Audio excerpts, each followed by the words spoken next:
Good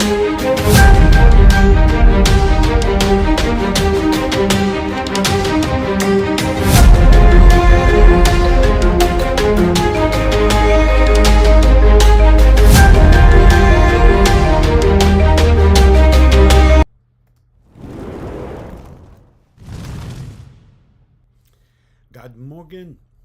Happy Money Day to you. I hope this weekend has gone amazing and that you are all rejuvenated, recharged, and ready for a new week.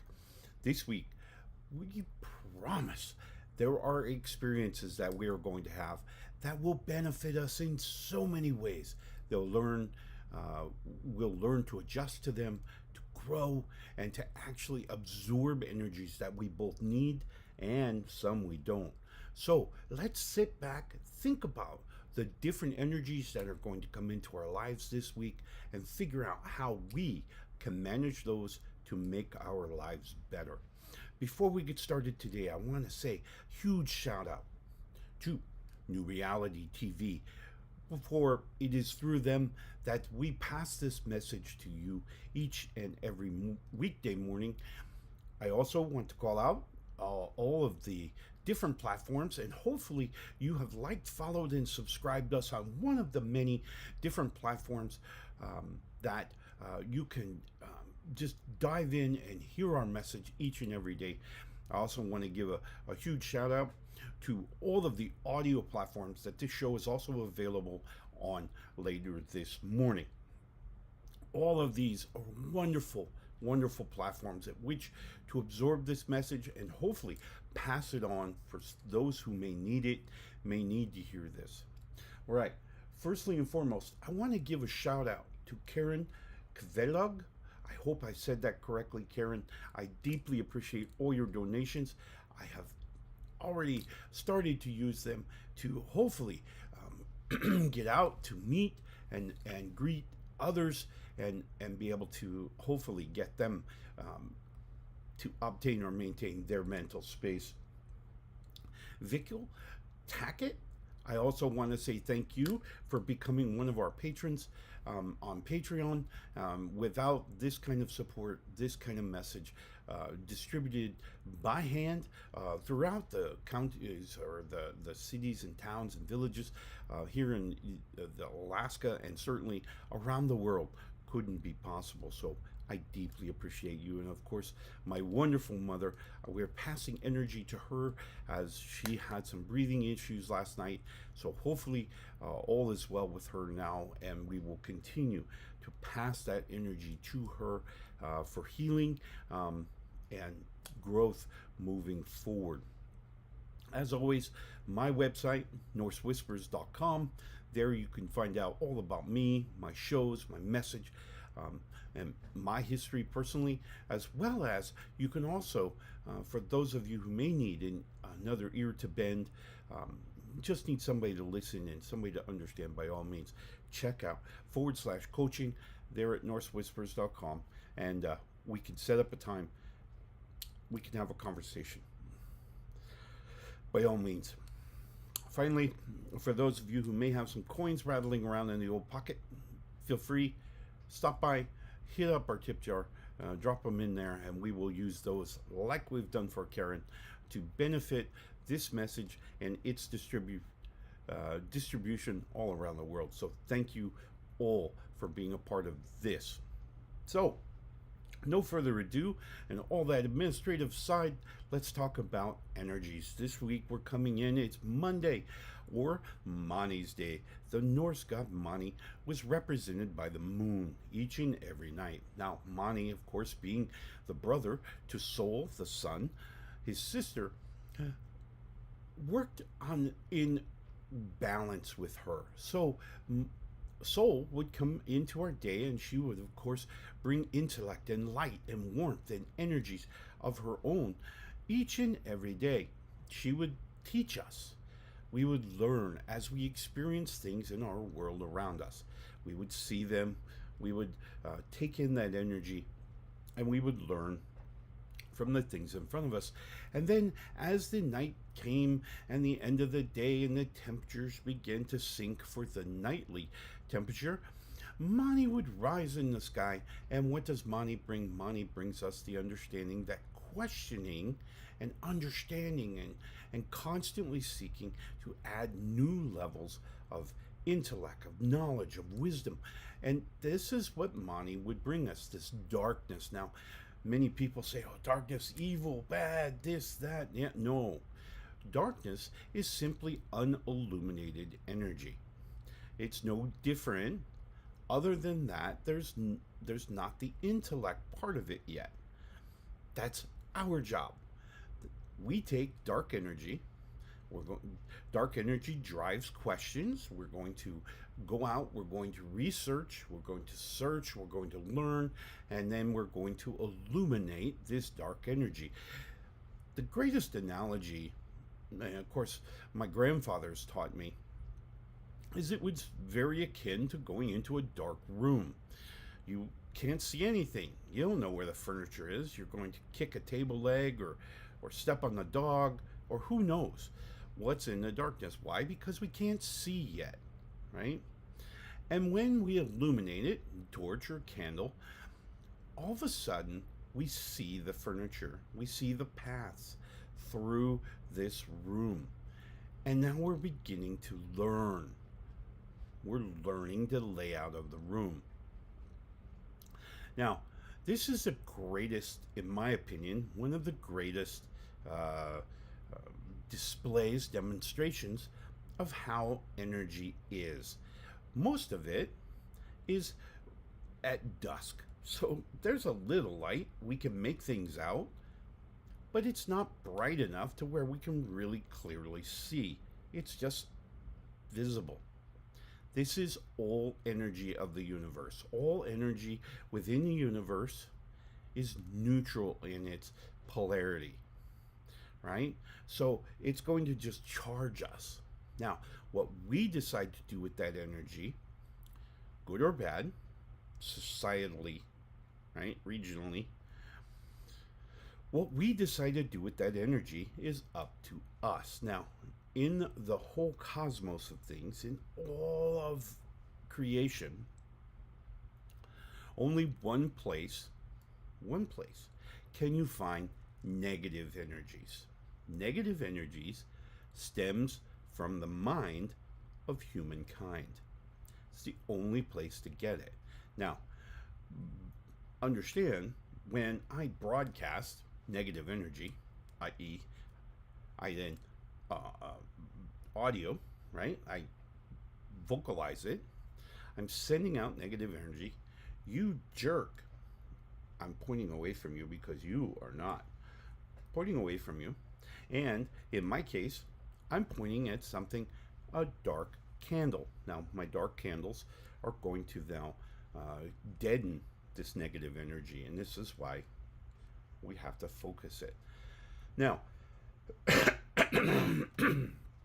the problem with vocalizing negative energy is that it hits its target and then beyond. Okay, so if I send a negative energy, focused negative energy in that way,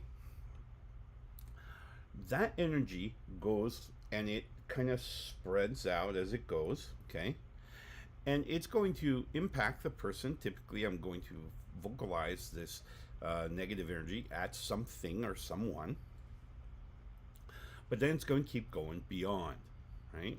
So if I were to use my little Odin figurine here, and I would never say anything negative to Odin, but if I were to communicate to Odin and I would to be negative in the statement, this negative energy would impact the All-Father, and it's going to go around the All-Father beyond to all the entities beyond him, okay, in a straight pattern. Very much the same way as, say, sound would carry. I'm going to vocalize it that way. Now, one of the other things we have to remember is that if I have vocalized something negative, visualized it, and I focused it on this person, this place, this thing, anything within the sound of my voice now absorbs this negative energy. Quick, pow! I heard something negative over there. That's going to come into my eardrum. My eardrum is going to process that sound, small space, before it hits my my emotional filters. My emotional filters are then going to contort it, and then my brain hears it. Now, sometimes you may hear some toxic statements towards another person. You overhear them. You kind of feel bad for one person or the other, right? This is the negative energy coming into your brain, processing through your emotional filter, right? Super important, because what it says is that my brain is receiving this negative energy and it's processing, it's doing something with it. Super important, okay? Our brain has the choice whether we choose to absorb this negative energy or we can discard it. Now, when we discard energy, what we're doing is we're decoupling. We're decoupling the emotional signature from the experience. Okay? So we're going to take away that negative energy, push that away, and maintain the experience. Now, in a lot of cases, this would be a lesson learned. So, I'm never going to say that to someone. That's hurtful. That's rude. That's whatever, right? I'm taking away the lesson, dropping the emotion. Now, many times in everyday life, we do this quite frequently. It's almost automatic in many cases. Dropping that negativity and saying, I just wouldn't do that, right? But what we have is we have previous experiences in our lives, all of us do, that were very negative in their orientation for whatever reason. Some maybe we heard, smelled, tasted, touched, or saw something that was very negative in its orientation, brought in that negative energy, and we're carrying it in our memories. Right? We're just going to keep on carrying that memory. Every time an experience occurs where our brain goes, I remember something like that before, we're drawn back to that energy, and that negative energy resurfaces. Now, if the experience that we just had is negative in its orientation, plus the negative energy of our past experience, multiplies exponentially, and we get a little ball of negativity growing inside our mental space. All right, this is what we need to pay attention to. This is why understanding the world's experience, reality as we know it, is so critical to our mental space. When we begin to recognize this idea that this is a negative experience and it's drawing up some negativity from my previous experiences,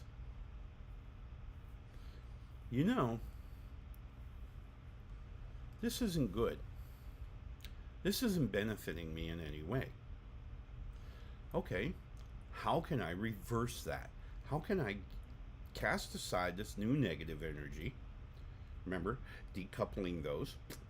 But now, how do I get rid of this negative energy that's coming forth with past experiences, past memories? We would do it in much the same way. Okay? We're going to decouple the emotion from the experience itself. How do we do that? Well, most of the time, it all comes down to learning the lesson that past experience provided. Sometimes we say, it was just so horrible that I can't decouple them. Very, very, very common. We're struggling.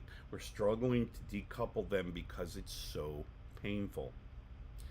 It's a fact of life. But what if instead of looking at the painful part of this experience that we've had in the past, we change our perspective a little bit. And instead of looking at, you know, what caused me so much pain, we think about it from a perspective of the individual at which who cast this negative energy my way was struggling. They couldn't keep it together, right?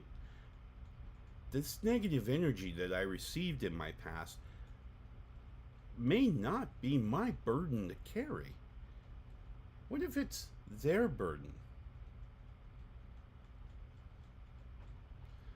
Notice how we can decouple now my pain from the experience itself.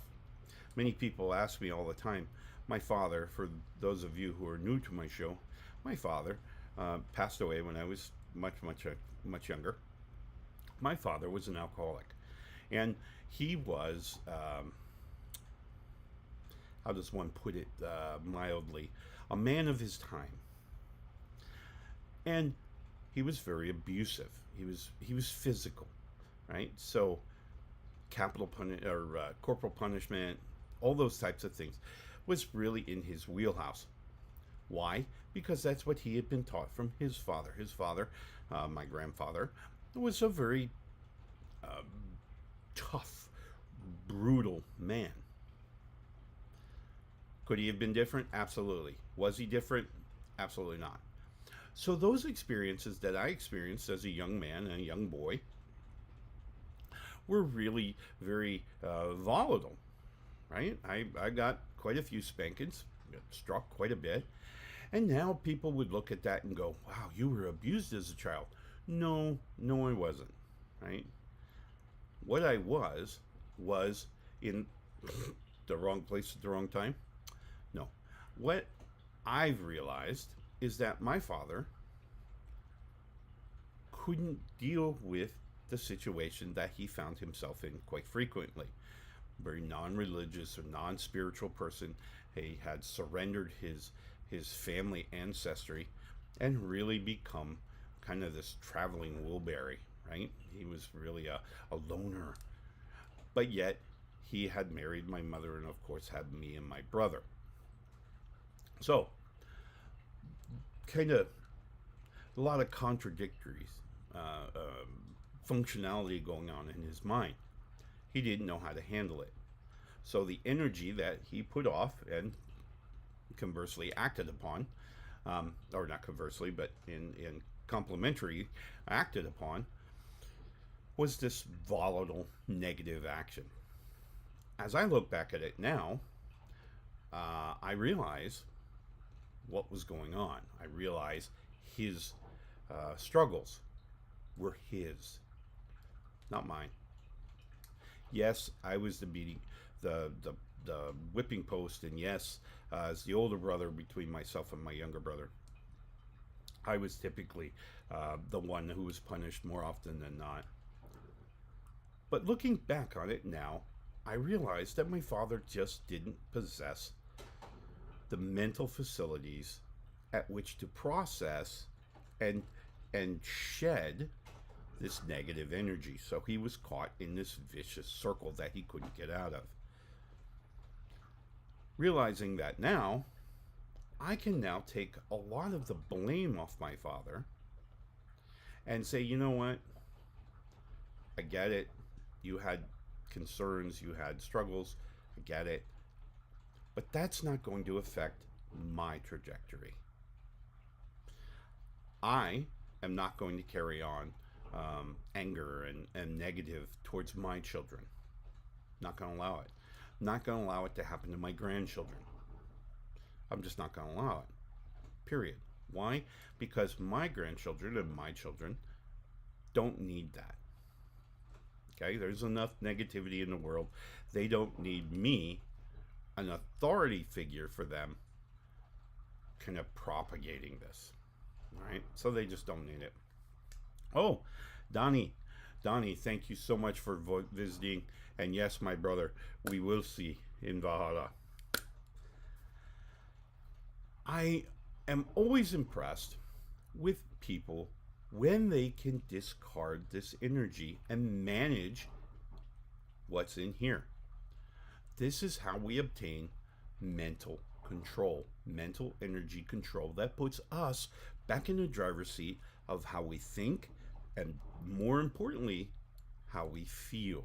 Remember, it's our feelings that are going to alter these emotional filters that then alters the way our sensory input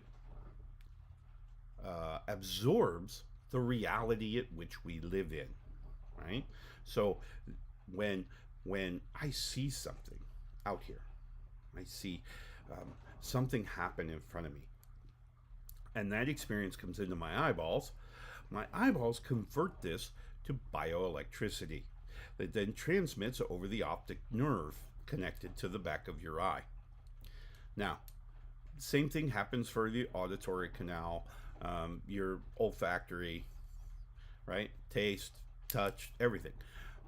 All of this experience is converted to energy within the body. The body then transmits that energy to a processor right behind our physical sensory input called our emotional filters. Our emotional filters then take in this experience, look at it, observe the energy or the signature of emotional energy, notify the heart. The heart then releases the hormones. Hormones come back to the brain. Brain does the comparison. Everybody will remember all this.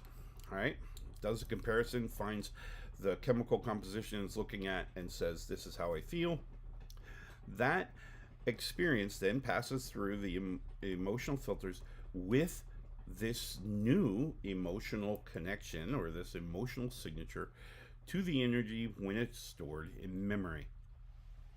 So, many scientists have done many experiments where 9 people, as an example, were to gather around and witness a particular event. They witness, say, a car accident, right? 9 people all saw the same car accident.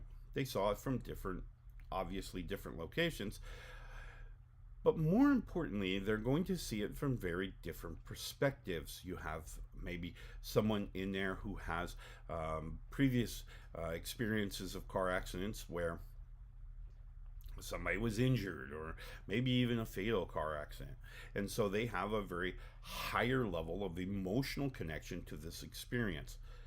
That triggers here, that releases this, and now we have a much more emotionally charged experience going to the brain. Another wonderful example of this energy is, although I'm so thankful that no one was hurt, my shield maiden a couple years ago witnessed one of the houses across the street from us here in Anchorage catch fire. All right, so the fire started in the garage, and as my shield maiden watched the fire begin, and it just kind of go, eventually going up to the second floor and then through the roof, and just really, and of course, then the fire department showed up and put it out.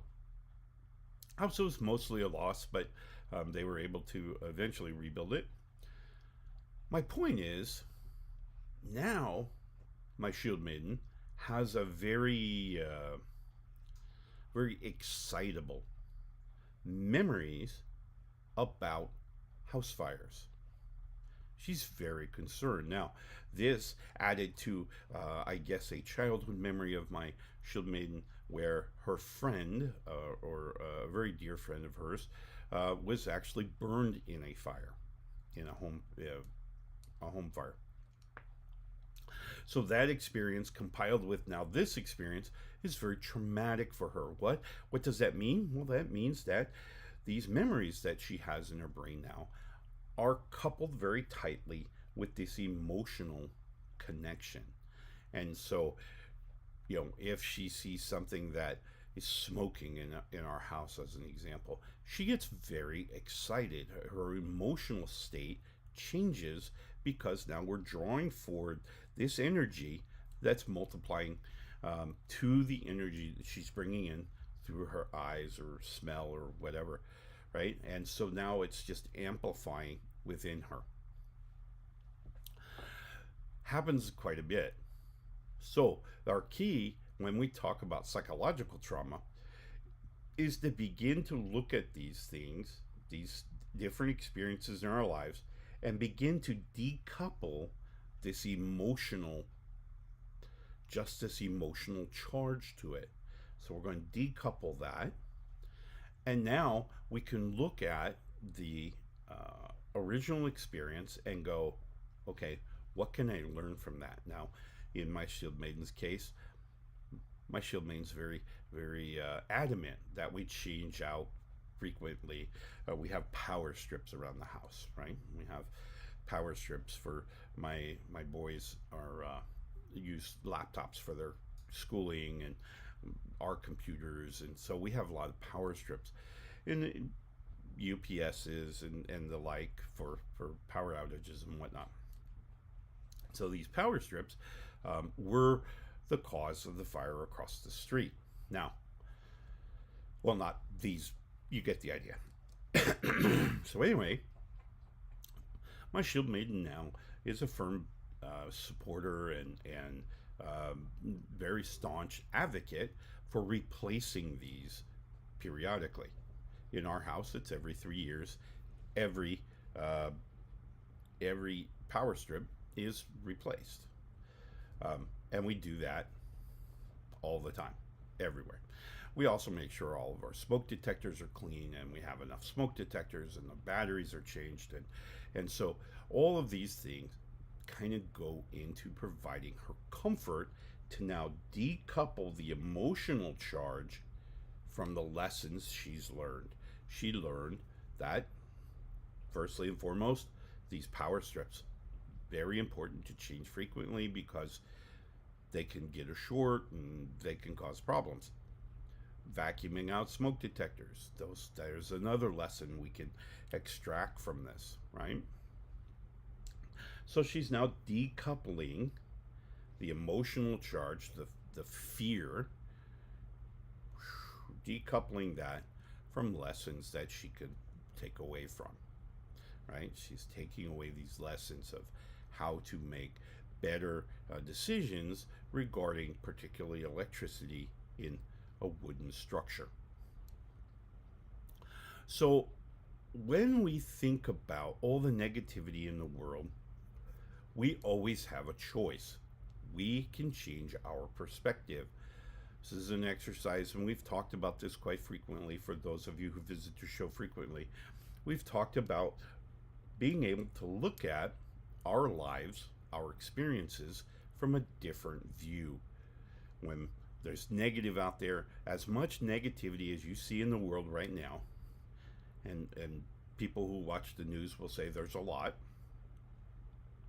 there is an equal or greater amount of good things as non-negative, right? So positive pieces out there, and all we have to do is begin to take away the focus from the negativity and change it to positivity, to change it to joyful, harmony, peaceful, loving. All right. So it's super important that we take control. We're in charge, right?